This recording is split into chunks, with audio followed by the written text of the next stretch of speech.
All right, so let's go ahead and take a look at how we can set this up and install some of the tools we need to get started with this course here. All right, so I'm just going to go ahead and open this up here. First off, to start, you'll see in the steps, if you are on Windows and Mac, go ahead and make sure that you have the Java Home environment variable set up. For those of us who are on Mac, we'll find that it's probably already pre-installed, and if not, you can just go ahead and run through the installer. On Windows, you can go ahead and just follow the steps on the side there for setting up the Java Home environment variable. All right, from there, what we need to do is we're going to go ahead and create a new set of folders. If you haven't already done this from maybe some of the other previous courses here, you can go ahead and do this now. We're going to create a Liferay folder and a bundles folder. Okay, for those of you who are on Windows, you're going to do this in your C drive. For those of us who are on Mac, we're going to go to our user home and create our Liferay folder here. And then in that Liferay folder, we can create a bundles folder. All right, so make sure you have that set up. Again, if you need time to perform any of these steps or follow along with the steps on the side there, then feel free to pause the video and you can continue on with me when you are ready. All right, you'll see here in my downloads, I'm just going to go ahead and open this up here. I already have the downloads for the course, and you can see that on the side here as well. I have my DXP bundle, I have my exercises, and I have my activation key. So what I'm going to do here is I'm going to go ahead and copy my DXP bundle here. It's going to say DXP GA1.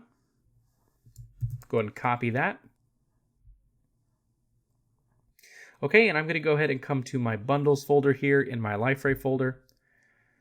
All right, and paste it on there. You'll see that I've already pasted it there in preparation as well. Okay, so you can follow along, paste it there, and then we just need to go ahead and unzip it in this folder. All right, if you already have a DXP GA1 bundle from another course, here I would recommend you either create a separate bundles folder, or you can just go ahead and maybe change the name here so it says something like front-end developer, something that identifies which course you're working with. All right, for those of us on Mac, we can just go ahead and unzip this here. If you are on Windows, okay, what we would recommend is that you use a non-default unzipping tool. Okay, something like WinZip or 7-Zip or something along those lines. Do not use the default Windows unzipper tool. You're going to have some issues with that there. All right, so go ahead and get this going here. We have this unzipped.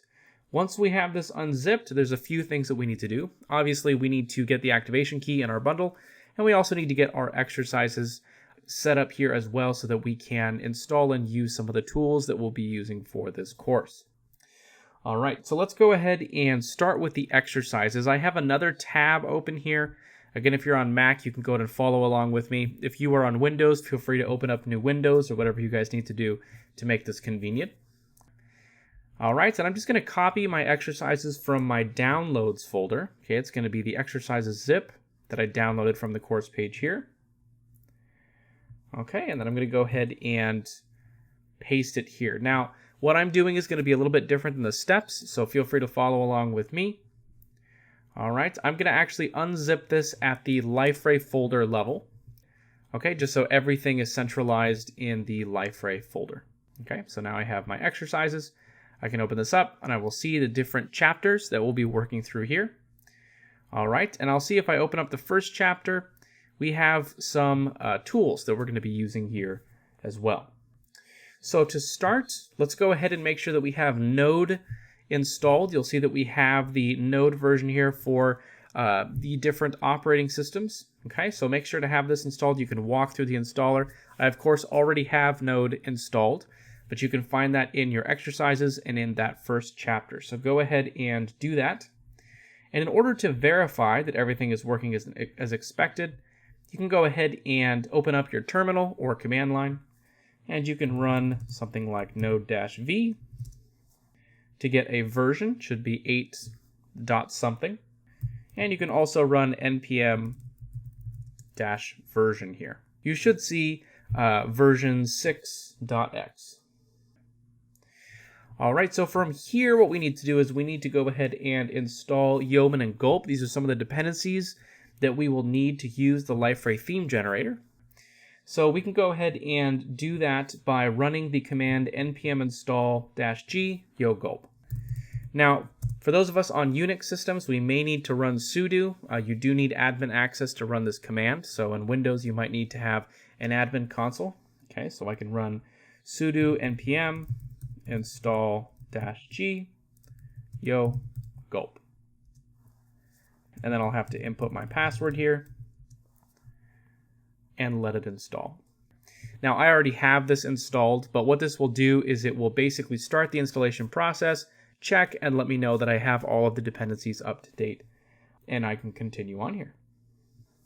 So feel free to pause the video if you need to get this to install. Okay, again, mine's just showing me that I have all of my packages here. Okay, and the next thing that I need to do is I need to actually install the Liferay theme generator. Okay, this is going to be an npm package. So I'm going to go ahead and do sudo again, and I'm going to run npm install -g, and then it's going to be called generator-liferay-theme. All right, and I can go ahead and get that installing as well. As we can see with npm, it's so easy to just get exactly what we need to get running quickly. Don't worry about that warning for now. All right, so now that we have this installed, what we're going to need to do is we're going to need to go ahead and get Liferay started up. Okay, so we have our tools, and now we need to go ahead and start Liferay. This is going to be just a testing server for us to deploy some of our front-end modules that we'll be creating in this course. Okay. All right, so I'm going to jump back to my bundles tab here, where I have my DXP GA1 bundle. All right, I'm going to open this up. And just to make it easier, what I'm going to do is I'm just going to create the deploy folder and place the activation key there. If you do just start it up on your own, the deploy folder will automatically generate, but this just sort of speeds up the process a little bit. So I'm going to click and create a new folder here. Okay, I'm going to call it deploy. All right, and then I'm going to go ahead and copy the activation key from my downloads. And I'm just going to place it right on into the deploy folder. All right. So now when Liferay starts up, it's going to start up and automatically pick up that activation key for us. So we'll be ready to go. All right. From here, to actually get this started up, it's going to look a little bit different for the operating systems. So for those of you on Windows, you can just go into the Tomcat folder, go into bin. All right, and then there's going to be a startup.bat file. Go ahead and double click that. And if you have Java set up and the Java home environment variable properly set up, this will just get Liferay started for you nice and easy. For those of us who are on Mac or Unix, we can go ahead and navigate to the bin folder in the terminal. So make sure you have your terminal open. I'm going to open a new tab here. And I'm going to go ahead and navigate there. So CD, I'm going to make it easy for myself by just simply dragging the bin folder into the terminal, navigating there. And we will run the command /catalina.sh space run. Okay, and that's going to get Liferay started up for us. All right, so this is going to take a few minutes. So again, feel free to pause the video as your server starts up if you're doing this along with me. All right. And we'll go ahead and get started once it is ready to go.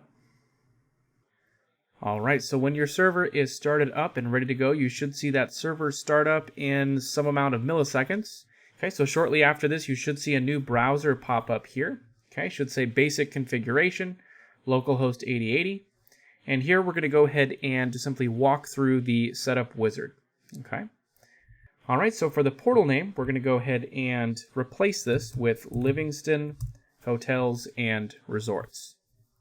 All right, let's go ahead and click Add Sample Data here. Uncheck that. Make sure that is unchecked. We don't want any of the sort of testing data. We don't want to bloat our server. Okay, we want to keep it nice and simple. All right, and for the administrative user, we're just going to use the administrator for the Livingston Hotels and Resorts. Okay, so for the first name, we're going to change this to Josiah. For the last name, we're going to change this to Copeland. All right, and for the email, to be consistent, I'm going to go ahead and change it to josiah.copeland@livingston.com. You can use test@liferay.com as well, or your own email or whatever you would like here. It's totally up to you.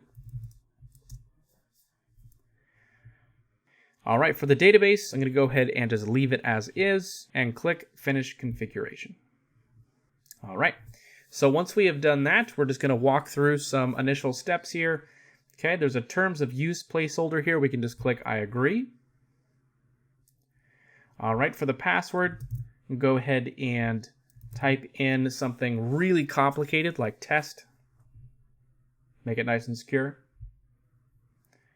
And click Save. All right, this is the password reminder query. Okay, we're going to keep it simple. What is your father's middle name? I'll go ahead and keep that as test as well. Okay, and once we have clicked Save, we can go ahead and see here that we are on the front page of the Livingston Hotels and Resorts site. All right, so this gives us everything we need for our testing server. Like I said, we can build and deploy things here. We'll be able to see what all of our projects look like. All right, so we're going to open this up for the final steps here. What we need is we need to go ahead and make sure that we have an editor that we can use. So we're going to use Visual Studio Code. Okay. Again, in my exercises, and I'm just going to have this up for all of the chapter videos. In the first section here, I have the Visual Studio Code section. You'll see there's some installers here, so go ahead and make sure you have Visual Studio Code installed if you don't already have it installed. And once you walk through the installation for that, we need to go ahead and add some snippets that we can take advantage of to simplify some of the process of this course. So go ahead and open up Visual Studio Code. I'm going to go ahead and bring this in here. All right, and what we need to do is we need to add our snippets. You'll see in the exercises right here to the right, I have my snippet JSON file. Okay, so we're going to go ahead and go to the User Snippet menu. Okay, so on Windows, that's going to be in File, Preferences, and User Snippets.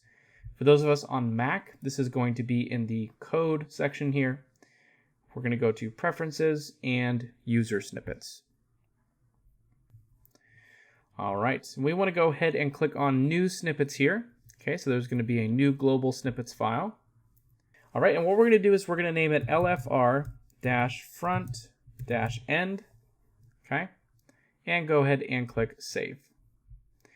All right, I've already done this before, so I'm just going to go ahead and click Replace here. You may not see that. And this will give us our new snippets file. So what we need to do is we need to add the JSON code from our snippets file in the exercises into this file here and save it. And then we can just go ahead and reference all of these snippets all throughout the rest of the course. So again, in your exercises, make sure you are in the front-end developer exercises in that chapter 1 section. All right, I've opened up the VS Code section, so go ahead and open up that JSON file. And we're just going to go ahead and copy this entire thing. All right, I'll go ahead and close this. And we're going to replace everything in our new snippets file and save the file. All right, so you can just go ahead and close that there. What we're going to do again throughout the course is we're going to reference some of these snippets and do some coding ourselves.